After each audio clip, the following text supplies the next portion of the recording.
Everyone, welcome to Medan series. This is the episode number 62. In this video, we bring you static GK question that already has been asked in various government exam like NTPC, SSC, UPSC, and many more competitive exam. The topic I'll be cover here like national symbol, historical events, scientific fact, polity, and geography. For the quick revision, last minute preparation, building the concept clarity. Subscribe now and stay tuned for next episode. So let's get started without any further delay. Question number 1 से start करते हैं। संसद के दोनों सदनों का सत्रावसान कौन करता है? राष्ट्रपति करते हैं। आर्टिकल 85 में दिया गया है लोकसभा राज्यसभा का जब सत्रावसान होगा तो उसका हेड कौन होगा? राष्ट्रपति होंगे।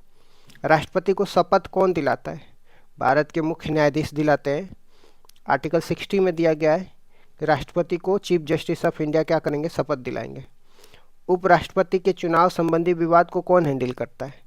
सर्वोच्च न्यायालय करता है। आर्टिकल 71 में दिया गया है उपराष्ट्रपति के चुनाव से संबंधित विवाद को सर्वोच्च न्यायालय हैंडल करेगा। प्रोटेम स्पीकर अस्थायी लोकसभा अध्यक्ष नियुक्ति कौन करते हैं? राष्ट्रपति करते हैं। उच्चतम न्यायालय में न्यायाधीशों की संख्या में वृद्धि करने का अधिकार किसके पास है? संसद के पास है। संसद के पास उच्चतम न्यायालय में न्यायाधीशों की संख्या बढ़ाने का पावर है। राज्यपाल और मंत्रिपरिषद के बीच में कड़ी का काम कौन करता है? मुख्यमंत्री करते हैं। मुख्यमंत्री की सलाह पे राज्यपाल मंत्रिपरिषद की अपॉइंटमेंट किया जाता है। संघीय शक्ति समिति और संविधान शक्ति समिति के अध्यक्ष कौन थे? पंडित जवाहरलाल नेहरू थे। समान न्याय और निःशुल्क विधि सहायता का प्रावधान किस आर्टिकल में दिया गया? आर्टिकल 39 क्लॉज ए में दिया गया है। ये हमारे संविधान का भाग नहीं था। 42वां संविधान संशोधन करके 1976 में समान न्याय निःशुल्क विधि सहायता का प्रावधान डाला गया था आर्टिकल 39 क्लॉज ए में। भारत के ऐसे राष्ट्रपति कौन हैं जो निर्विरोध चुने गए थे? इनका नाम नीलम संजीव रेड्डी है। ये स्पीकर भी रह चुके हैं और प्रेसिडेंट भी रह चुके हैं। धन विधेयक बिल के लिए किसकी स्वीकृति आवश्यक है? तो जो मनी बिल होता है उसके लिए राष्ट्रपति का स्वीकृति बहुत ही आवश्यक होता है। वर्तमान लोकसभा में प्रत्येक राज्य के लिए स्थानों का आवंटन किस आधार पर किया जाता है? वर्तमान लोकसभा में प्रत्येक राज्य के स्थानों का आवंटन 1971 के सेंसस पे किया जाता है। संसद एक बार में लोकसभा के कार्यकाल में कितने समय के लिए वृद्धि कर सकती है? जब इमरजेंसी टाइम होता है तो पार्लियामेंट लोकसभा के कार्यकाल को एक बार में 1 वर्ष के लिए क्या कर सकती है? वृद्धि कर सकती है। भारत में सर्वाधिक मताधिकार के आधार पर प्रथम चुनाव कब हुआ था? तो पहली बार सर्वाधिक मताधिकार के आधार पर चुनाव 1952 में हुआ था। भारत की पहली राज्यसभा और लोकसभा बैठक कब हुई थी? तो भारत की पहली राज्यसभा और लोकसभा की बैठक 13 मई 1952 में हुई थी। संविधान के किस अनुच्छेद के अंतर्गत उच्च न्यायालय द्वारा दिया गया निर्देश परिवर्तित किया जा सकता है? तो संविधान के अनुच्छेद आर्टिकल 32 जो सुप्रीम कोर्ट के अंतर्गत और आर्टिकल 226 जो उच्च न्यायालय के अंतर्गत दिया गया निर्देश को परिवर्तित किया जा सकता है। यूपी में पहली बार महिला मुख्यमंत्री कौन बनी थी? उनका नाम सुचेता कृपलानी बनी थी। यूपी की पहला महिला राज्यपाल कौन बनी थी? सरोजिनी नायडू बनी थी। कोई भी धन विधेयक है या नहीं है इसका निर्णय कौन करता है? लोकसभा के स्पीकर बताते हैं कि कोई भी बिल मनी बिल है या नहीं है। किस संशोधन के अंतर्गत भूतपूर्व विदेशी राजाओं के प्रीवी वर्ष को समाप्त कर दिया गया? ये इंदिरा गांधी का टाइम था। 26वां संविधान संशोधन करके 1971 में जो राजाओं के पास पीवी वर्ष था उसको समाप्त कर दिया गया। नागरिकों के मौलिक अधिकार की रक्षा कौन करता है? तो सर्वोच्च न्यायालय करता है। आर्टिकल 32 में दिया गया है कि सर्वोच्च न्यायालय नागरिकों के मौलिक अधिकार की रक्षा करेगा। वर्तमान में कितनी सूचियाँ हैं? तो हमारे संविधान में वर्तमान में 12 सूचियाँ हैं। इकहरी या एकल नागरिकता ग्रहण हम लोग किस देश से किए हैं? हमारे संविधान में एकल नागरिकता हम लोग इंग्लैंड से ग्रहण किए। किस लोकसभा अध्यक्ष का कार्यकाल सबसे लंबा रहा है? बलराम झाखड़ जो लोकसभा के अध्यक्ष रहे हैं इनका टाइम पीरियड सबसे लंबा रहा है। कौन सा व्यक्ति संसद का सदस्य नहीं होता है परंतु उसे संसद को संबोधित करने का अधिकार रहता है?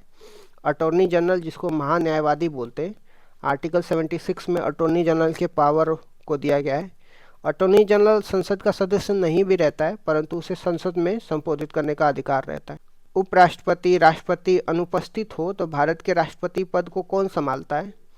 सर्वोच्च न्यायालय के मुख्य न्यायाधीश संभालते हैं। जब उपराष्ट्रपति या राष्ट्रपति अनुपस्थित होते हैं तो भारत के राष्ट्रपति का पद सर्वोच्च न्यायालय के मुख्य न्यायाधीश संभालते हैं।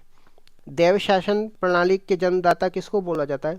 लियोनस कार्टिस को बोला जाता है देव शासन प्रणाली के जन्मदाता। मानव दुर्व्यवहार एवं बालाश्रम को बैन किस आर्टिकल के द्वारा किया गया था? आर्टिकल 23 हमारे संविधान में फंडामेंटल राइट है, जिसमें दिया गया है मानव दुर्व्यवहार और बालाश्रम को बैन किया जाएगा। चाइल्ड लेबर हो गया, ह्यूमन ट्रैफिकिंग हो गया, इसको बंद किया दिया, आर्टिकल 23 में दिया गया है। जनगणना की शुरुआत कब होती है?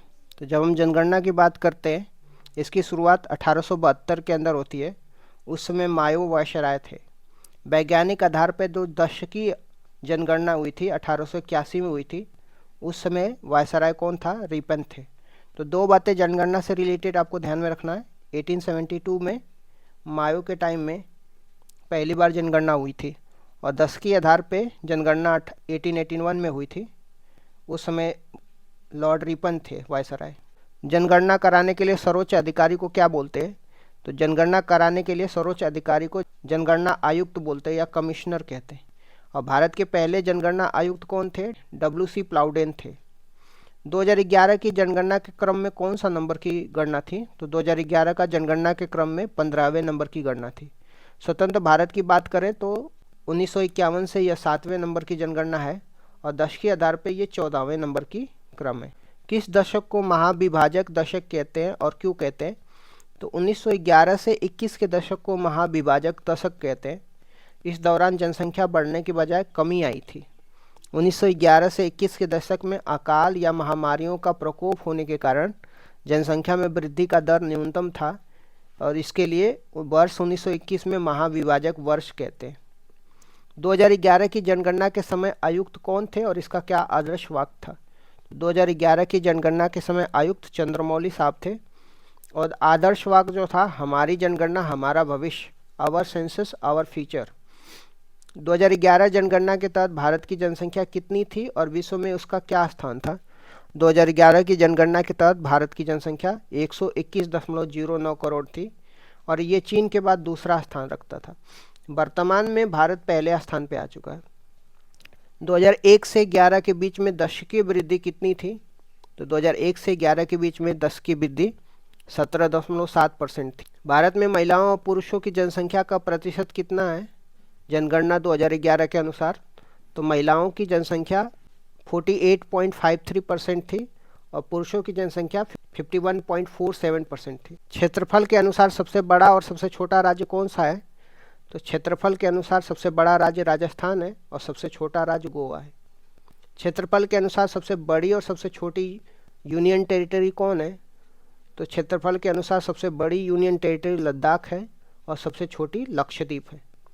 सर्वाधिक जनसंख्या वाला राज्य कौन सा है और उसका परसेंटेज क्या है?